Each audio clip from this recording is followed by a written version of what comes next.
Hello, so it's Friday, or it isn't, it's actually Tuesday, but it will be Friday when this goes live. So it's another foundation subject day, and I thought we haven't done art for a while. So as it's nice weather, or it's meant to be nice weather on Friday, I thought we'd do a bit of art. Obviously this can be quite open-ended, but I'm going to be using some paper.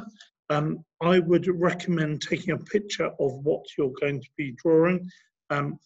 Because things move, perspectives move. And actually, if you take a picture of what you want to draw, it won't move, and you can really think about the composition. Now, I have done lots and lots of research to find pictures and things. And what I've found is there's an awful lot on the internet to show adults how to draw. But what I was really concerned about is when I was suggesting, when I was thinking about you drawing, quite often we get 3 seconds of work and then somebody says, "I finished." And it's like somebody's thrown up on the page. So in order to not do that, I thought I'd talk you through a few basic ideas of how you could possibly make things look. Now, I found this how to sketch places quickly, and just for reference, this is an artist showing you, and it's taken them almost 20 minutes to show you how to sketch things quickly. So if they do it in 20 minutes, it's going to take you a bit longer, okay? And what they've done is they've taken a picture of this scene, and I won't bore you with 20 minutes of him talking, but I'm going to step you through the things he's done first. So he's taken a picture of what he sees. Now you can sit in the garden, maybe have a book on your piece of paper, so you can have it. You've got to choose whether you're going to do a landscape picture or a portrait picture. Again, it would help if you take a picture of it. You can see what to include in your picture, because sometimes otherwise you grab things from all over the place and it doesn't quite work perspective-wise. So what he's done first of all is he's started with the main feature. So this, in your garden, it might be a garden shed, it might be a plant pot, it might be a flower, but I would start with the man-made substance first, because that will make it easier to kind of sketch it in. And you can see he's tried to mirror a little bit the hut. It's got several points of angles here. So I've just passed on one. But you can see he's just drawing that very slightly, just to try and get the perspective of each part. And then you can see he's got kind of a wall going along the bottom, and he's got the steps coming in. Now already I've made quite a major mistake, which you might be able to spot. So, you're right, he's done it portrait and I've tried to copy it, but I've started in landscape. So that's not going to work. Fortunately, I've done it really lightly, which I really recommend, because then you can rub it out. Unfortunately, in my repertoire on my table, I don't have rubber, so I won't do that. I'll just turn it over for now. But it's really important to get the perspective right, and you can do that only if you keep portrait or landscape. So that's your first idea, and you can do that very easily by taking a picture, either portrait or landscape, and you know what to include. You could also crop the picture if there's bits in there you don't want to include. Okay, so he goes along and he sketches out really roughly. He hasn't done anything in detail. These are just really basic line drawings, just with a pencil. If you haven't got anything special, this is just a HB pencil. Actually, I think this is Joshua's that I'm borrowing. He's just doing the bare minimum, the edges. He's just trying to get through, before he does any detail at all, what he wants the picture to look like. And at this stage, he can rub out if he needs to. Okay. And then he goes along and looks at one of the darkest parts, and you can see he's changed to a thicker pencil, but you could use maybe a colouring pencil. I would steer clear from anything that is like felt, things like that, because you just can't undo them. And you can maybe use watercolors if you've got those. I don't know what you've got at home, but you can use those kind of things. That would be great.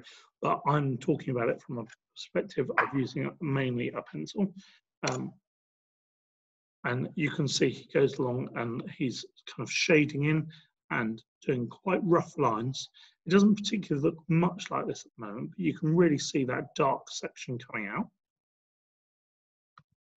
As he goes through, he's just adding in that further detail. But he's not, he keeps going around the page and he keeps moving around. He hasn't done much in too much finite detail already, because it allows for that change a bit later on. You can see he's doing sweeping colours, so he's not doing this so that it bubbles the page.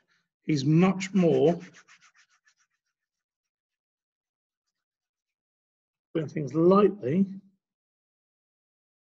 shading it, and then he can add another layer on at a later date, a later time, and he can gradually build up that compositional color change in here. So very rough. Remember, this is how to sketch places quickly as well. So it will be adding in the detail. It goes along.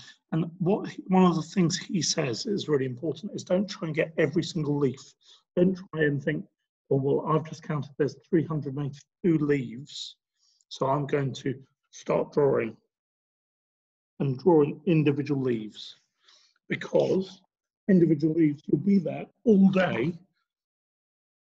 332, 333, 300. It will take you too long. You're getting the idea of the leaves, so you might draw a handful of leaves or shapes that leaves make.